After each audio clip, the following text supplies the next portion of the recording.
Ako ste videli, tak náš festival Barbakan sa stále rozrastá.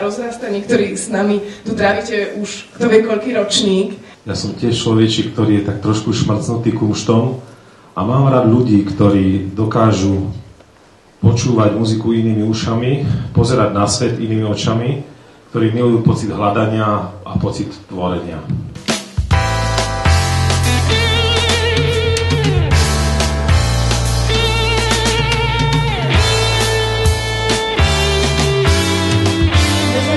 Môžeme tohtoročný Barbakan považovať za otvorený.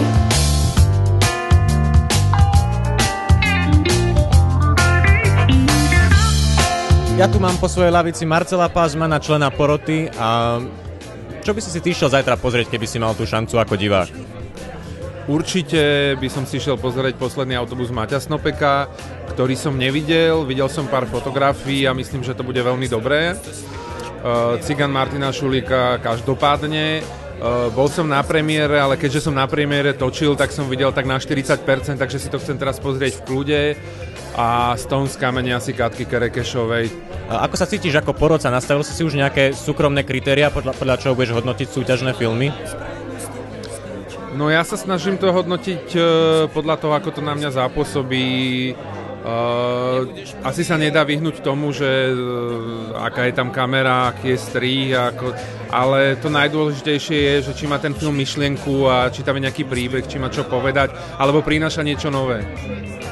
Stihol si sa už s niekým aj pohádať z poroty? Nie, však som tu 3 hodiny teraz. Neviem kedy a kde odriem bradu.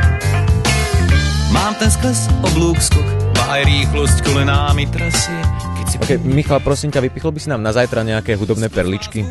Zajtra hudobné perličky, určite by som upozornil na projekt Romana Hrybika z Plastic Swans z Pandarus, tu večer o 7 v Cult klube.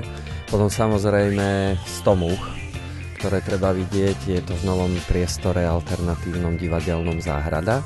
A takisto by som veľmi rád vypichol Vladimírsku z Polska, ako aj Beetlejuice, ktorý je vlastne celkom zaujímavý projekt dvoch ľudí, ktorí dávajú battle na stage ráno v 77.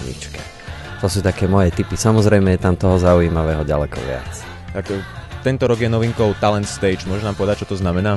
Talent Stage je v podstate scéna, na ktorej sa prezentujú kapely, ktoré ešte toho nemajú za sebou až tak veľa, nie sú pre tú verejnosť až tak známe.